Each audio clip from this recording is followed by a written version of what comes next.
Alright, so I'm going to respond to a comment about letting go. So Miriam asks, could you talk some more about letting go? Thanks.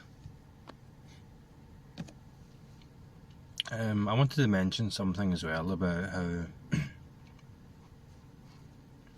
and I always say this, and I don't think it's possible to know what I'm talking about until you're on the other side of this, so to speak. Like, on the other side of this, I always say that, like, it looks different, and I always say that it's not what the mind thinks it is. It's not what the idea of it is in regards to what this is, and how, what it means to me and how I'm going to attain it. So it's like there's a projected version of what awakening is, and just noticed my lights on, and that's obviously from a point of view of the meditator, the practicer, the one who's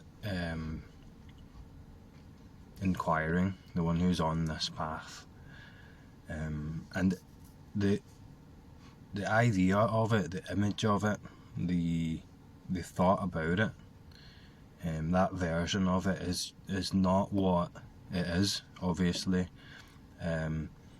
but it's so hard to, put that into words, how when this clarifies, it's just so not what you think it is. And when you're on, let's say, so to speak, on the other side of that too, you can then see what this pointing thing is. It's a very, simple thing. It's like a very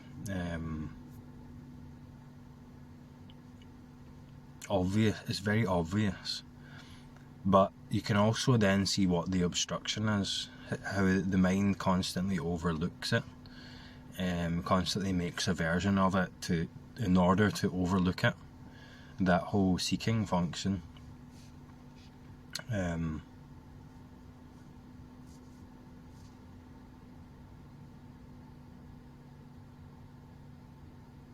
It makes a thing of it. It almost integrates it into its own desires. It integrates it into the identity. I think this is quite relevant to what I'm going to talk about. I guess I could describe it like this. So if someone were to ask you, or you were to ask someone, what are you? Not in the conceptual sense, but what do you feel like you are? What is your experience of what you are?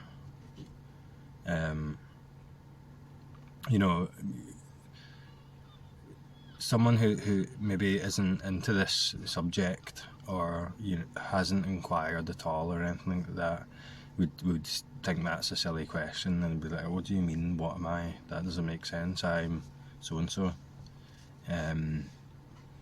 But as we get into this, we start to intuit that what I'm living my life as isn't quite right. There's something about that, and we get onto this path, and then it, after a certain point, after this clarifies, after a shift, the identity takes a hit. It changes. There's something shifts about identity, about your experience of yourself. And some people on this path may answer from in the conceptual sense, and they would use that to answer the question based on concepts they've learned, hearing and reading about non-duality. Even that is is a product of this intuition, because they've then learned what they are, but they learn that from that something shifting about experience. But I'm not talking about the concepts. After a certain point, it would be the answer might just be I am, or the answer might be but much less certain in terms of how to answer a question, and much more experiential.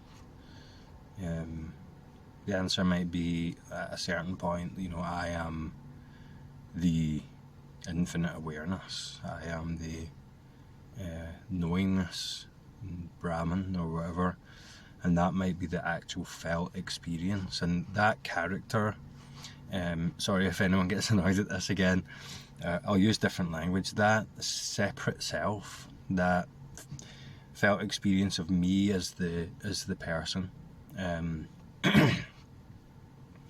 isn't the primary experience of identity anymore. The primary experience of identity is much more something that you can't describe, and this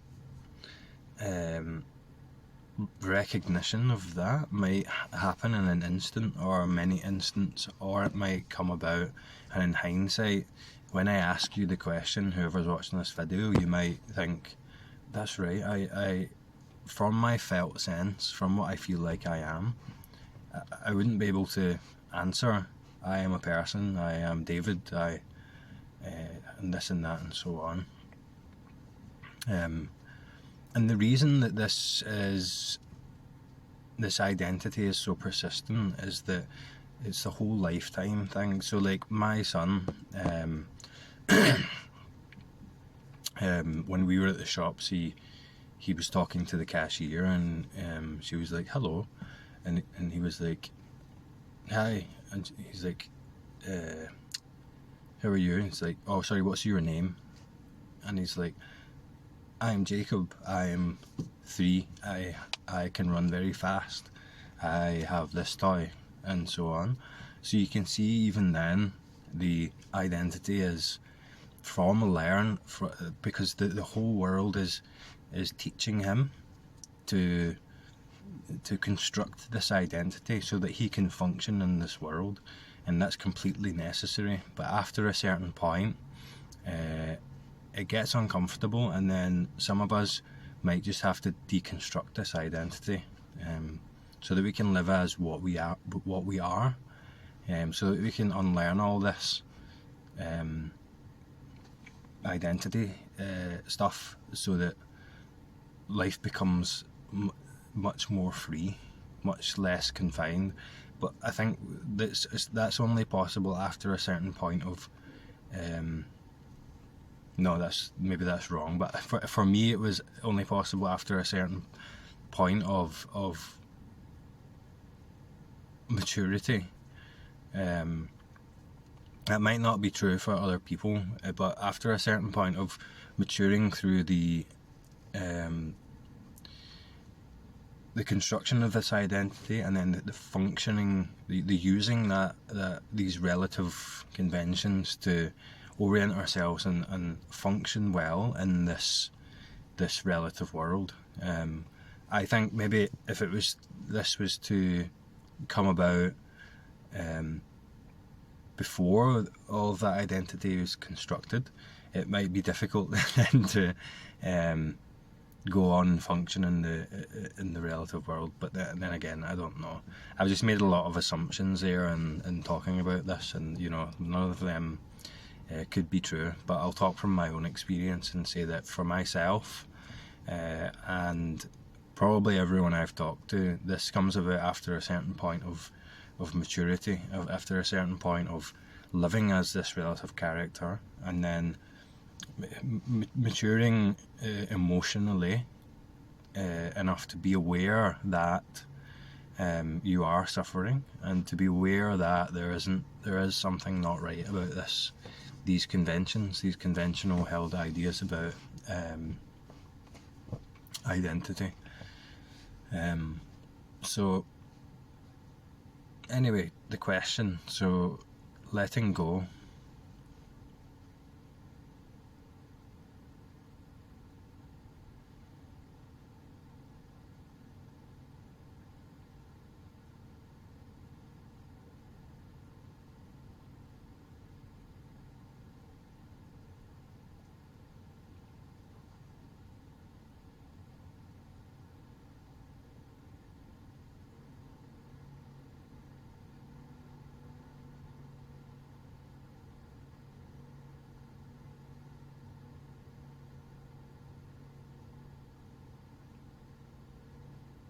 So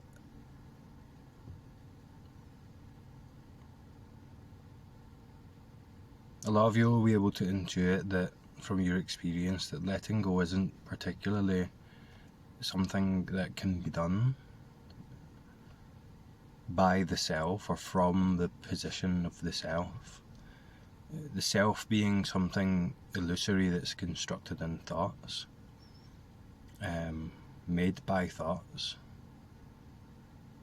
It's really not possible for something that doesn't exist to let go. The letting go happens at a deeper level.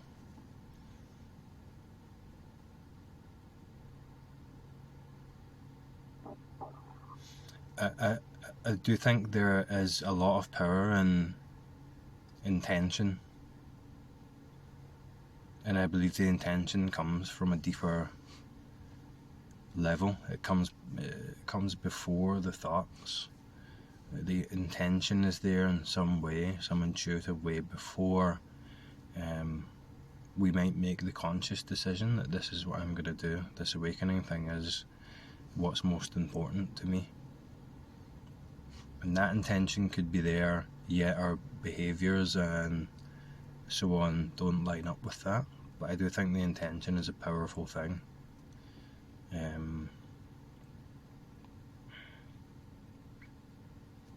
You could describe it like this: the letting go that brings us closer to what we are, brings us closer to nature, is something that comes about through clarity. That's something that happens because of recognition. So I'll make an analogy. Sometimes my analogies are rubbish, but so let's say you take on this expedition and you invest a lot of your self into this expedition, and the expedition is to find the pot of gold at the end of the rainbow.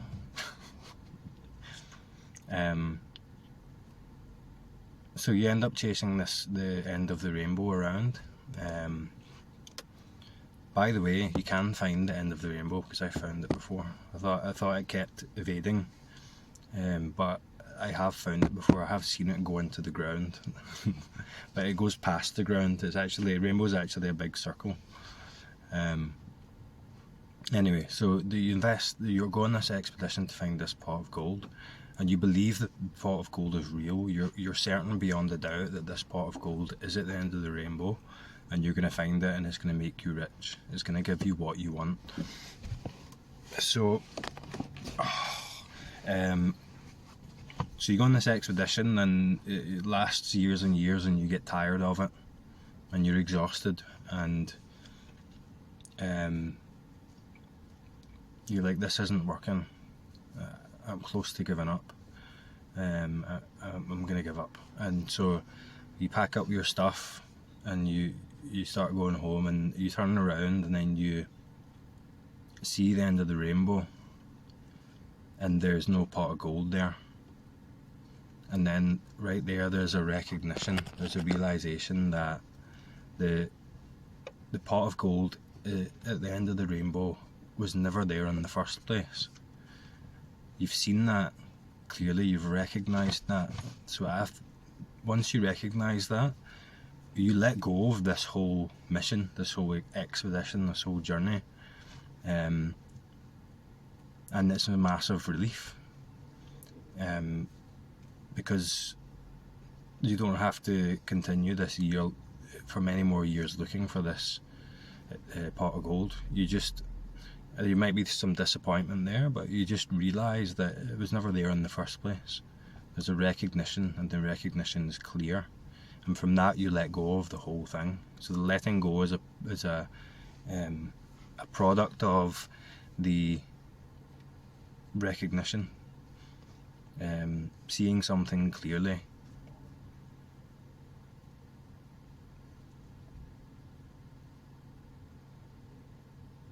So with that, you let go of a big part of your identity.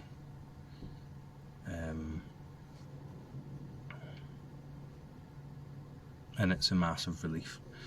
So that's just a way of pointing to the way that letting go comes about. So that when you're chasing that pot of gold, you wouldn't make the conscious, you can't let go. So if he had went home, he would have still had this idea about the pot of gold being at the end of the rainbow. There was that belief there, and the belief it was only possible to dispel the belief, or let go of that belief by actually by clearly seeing that the pot of gold doesn't exist. So there's a thing in Vedanta about this, and it's like a rope and a snake. You see a snake out of the corner of your eye, and you believe it's a snake, so you're scared it's going to bite you, and then you look and it's actually a rope. Like the snake was real until you saw that it was a rope, and then it's unreal. And that's the same thing with this recognition, with this awakening thing. It's the same sort of letting go. So letting go comes about through the clear seeing, and the clear seeing, how we get there is self-inquiry. It's not the mind-made self that sees that. It can't see that. It's something deeper that sees that. It's something more fundamental to what you are. That's why I always talk about noticing that the self is only suggested in the context of the thought. The thinker, the subject, is only suggested in the context of the thought. As long as we're looking from that subjective position at this thought experience, we don't see it. But if all that relaxes down enough, if the constant thought after thought after thought about resisting thought about I can't keep my mind quiet, thought about I'm meditating, I am the one doing the inquiry, blah blah blah blah blah, that all calms down, and then there's a chance for clarity to arise. And when the clarity arises, in a way, something becomes clear, something that what you are becomes clear, that this subject, this me, this thinker, this identity was only a series of transient thoughts. That becomes clear. But it's not clear in the way that you can view it from a subjective position at an objective experience or conclusion, that you can pinpoint it and have it all make logical sense or conceptual sense, because it's quite paradoxical, and it's about experience, the mystery of experience, which isn't a cut and dry objective conceptual thing. Something shifts at a deeper level, and the letting go that comes from that is like a massive relief, a massive release, because it's not like a superficial letting go. It's a deep, transcendent letting go. It's not a decision to let go. It's a letting go that has to happen, that comes about through a deep clarity, a deep knowing, a deep recognition. In saying that, like I said, the intention to let go in this way would come about through the attention on the thought experience. Maybe an intention to be attentive and be vigilant at when inquiring into this thought experience, and to not purposefully or consciously or knowingly engage fully in these thought narratives, in the thought narratives that have been causing us this suffering the whole time, something like that. But again, I think that that intention again comes from a deeper level, comes from intuition, comes from a place transcendent of that limited individual, that separate self. Sorry, I'm cutting this video. I did like a little guided meditation there, but it didn't go so well. So we'll start again here. So we're gonna let go of thought by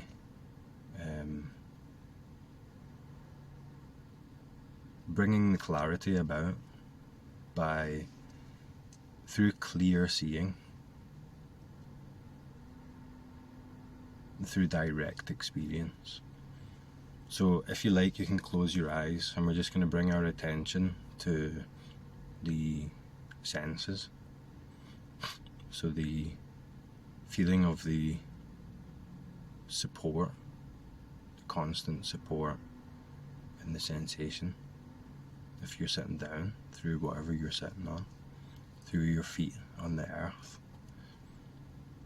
Attention in the sound, the experience of sound, which is always present, always immediate, and maybe the breath. The breath is always in the present moment, so to speak. So then we're going to direct our attention towards a space of thought.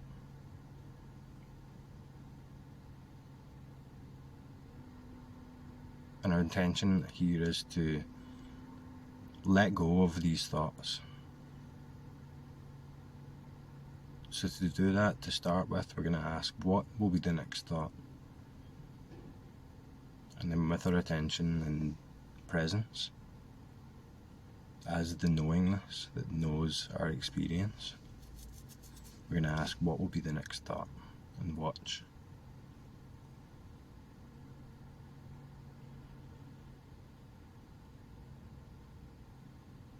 When a thought appears, we're not going to try and let it go.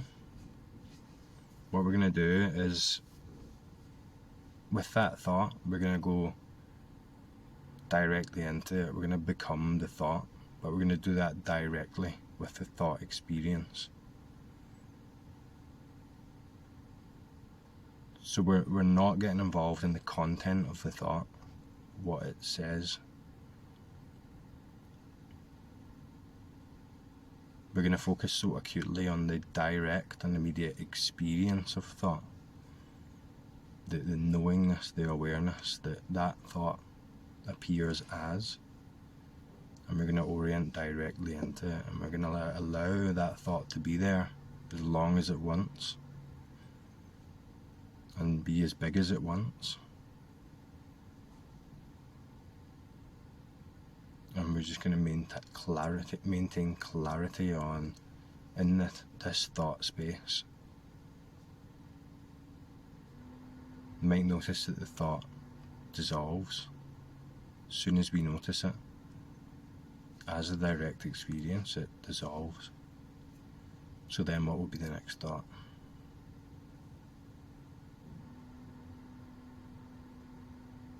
As the thought comes up,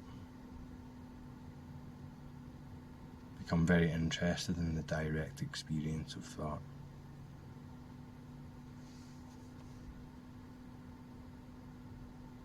Notice and allow it to be there in that space of thought.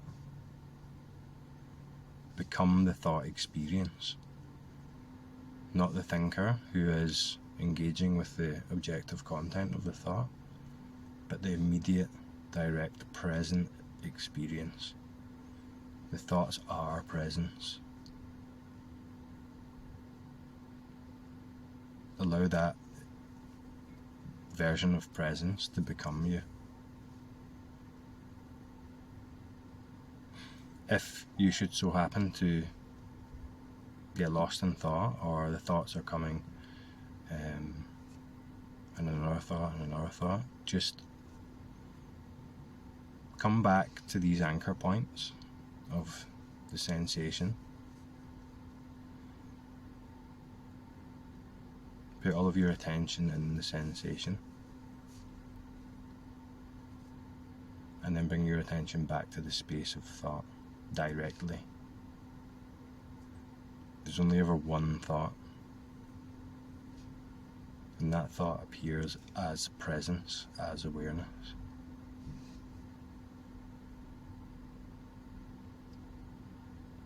So we're not gonna hold back from the thought and try and control that thought experience. It's gonna do what it wants, but we want to be as clear as we can on the immediate experience of that thought. We're getting curious about what is that, not in asking another thought question, but directly, what is that? Get as close to the thought experience as you can in immediacy. And then if there's a lot of thoughts, we can even ask the question, is there more than one thought in my immediate experience? And then look.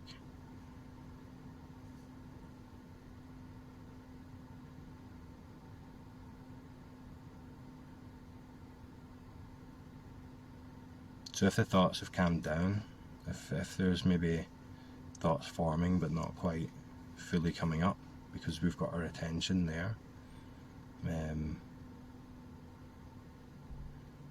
that's what I would describe as letting go of thought. It's not something that we do through effort, through struggling with the thought, through a thought decision to let go of thoughts. It's something that comes about through clarity, through clear seeing as direct experience. Anyway, that'll do for now, and I'll talk to you next time.